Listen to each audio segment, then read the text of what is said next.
এই দেখেন, সম্প্রতি একজন বক্তা তিনি বলেছেন যে রাসূল হচ্ছেন সাংবাদিক। নাউজুবিল্লাহ বলেন। আমি একটা উদাহরণ দেই। মনে করেন আমার সামনে একজন প্রিন্সিপাল বসা আছে। কি বসা আছে? সবাই বলেন। একজন প্রিন্সিপাল বসা আছে। এখন প্রিন্সিপাল হচ্ছেন চৌগাছার, যশোরের অথবা ভালো কোনো একটা কলেজের প্রিন্সিপাল। আমি বললাম যে স্যার, আপনি তো মাঝে মাঝে আপনার বাড়ির টয়লেট পরিষ্কার করেন কিনা? উনি বললেন যে হুজুর, আমি টয়লেট পরিষ্কার করি। আমাকে টয়লেট পরিষ্কার করে কিন্তু মেথডরা, সেই অর্থে আপনি কিন্তু মেথড হবে কথাটা। একজন প্রিন্সিপালকে যদি আমি বলি যে আপনি তো বাড়িতে আপনার টয়লেট পরিষ্কার করেন, তাই এই অর্থে আপনিও মেথড, এই কথাটা কি হবে? হবে না। কারণ টয়লেট পরিষ্কার করলে একজন মেথড হয় না। যিনি মেথডের দায়িত্ব নেন, মেথডের এই কাজটাকে পেশা হিসেবে নেন, তাকে মেথড বলা হয়। এই যে বলছে যে নবী শব্দের অর্থ হচ্ছে সংবাদ বাহক, তো যিনি সংবাদ বহন করে তিনি একজন সাংবাদিক না। নবী সাল্লাল্লাহু আলাইহি সাল্লাম সাংবাদিকের পেশা গ্রহণ করেন নাই। সাংবাদিক এটা একটা পেশা। আপনি বিভিন্ন জায়গা থেকে তথ্য উপাত্ত কালেকশন করবেন, বিভিন্ন ছবি নিবেন। অনেক সময় সত্য ঘটনাও হয়, মিথ্যা ঘটনাও হয়, দলীয় কায়দার ঘটনাও হয়। এই ঘটনা নেওয়ার জন্য যিনি এই পেশায় নিজেকে নিয়োজিত করেছেন পেশা হিসাবে, আমরা অনেক সময় অনেক সংবাদ দেই না? সংবাদ দেই কিনা? আমার মুয়াজ্জিন আমাকে সংবাদ দেয় না যে হুজুর ঘড়িটা খারাপ হয়ে গেছে, তাহলে মুয়াজ্জিন কি সাংবাদিক হয়ে গেল? হয়ে গেল সাংবাদিক। আমি তো অনেক সংবাদ নিয়ে যাই আমার স্যারের কাছে, স্যার এই ঘড়িটার আলোটা একটু ভালো না, ওই ঘড়িটা একটু স্লো। তারপরে সামনে দেখলাম ঘাস বড় হয়ে গেছে, তো স্যারকে তো আমি অনেক সংবাদ দিই। তা আমি কি সাংবাদিক? সাংবাদিক। আপনি বাড়িতে গেলে দেখবেন আপনার ওয়াইফ এক গাদা সংবাদ দিয়েছে। তোমার মা এই বলে, তোমার বাবা ওই বলে, তোমার ভাই এই করেছে, অমুক এই করেছে। তা আপনার ওয়াইফ কি সাংবাদিক?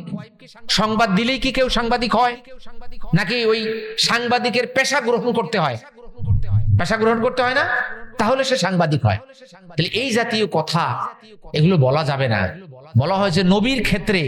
দেখেন কোরআনে আল্লাহ রাসূলুল্লাহ সাল্লাল্লাহু আলাইহি ওয়াসাল্লামকে এত মর্যাদা দিয়েছেন যে কোথাও ইয়া মুহাম্মদ নাম ধরে তিনি ডাক দেননি। সুবহানাল্লাহ বলেন।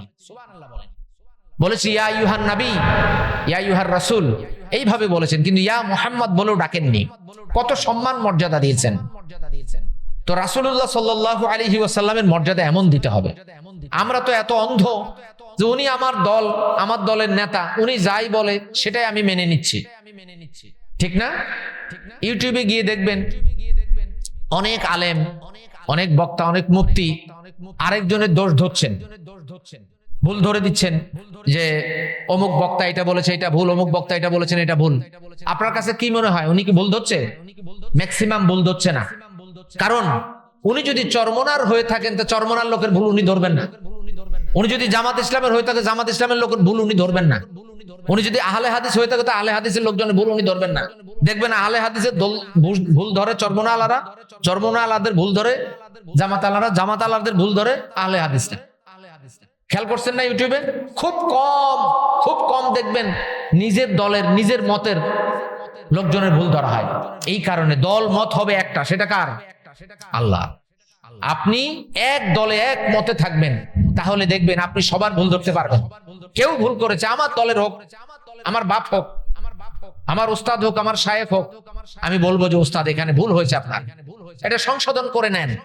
কিন্তু আমরা ভুল ধরি ওই ব্যক্তির যে আমার দল করে না, তার আমি ভুল ধরি। অতএব আল্লাহ তাআলা আপনাকে আমাকে তৌফিক দান করুক।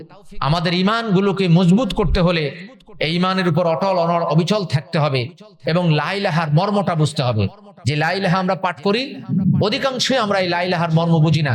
ইনশাআল্লাহ আরেকদিন আমি বিস্তারিতভাবে শুধু লা ইলাহার মর্মটাই আলোচনা করব। আজকে তো আলোচনা করলাম যে আমাদের দুর্বল ঈমান কিভাবে আমরা সবল করতে পারি।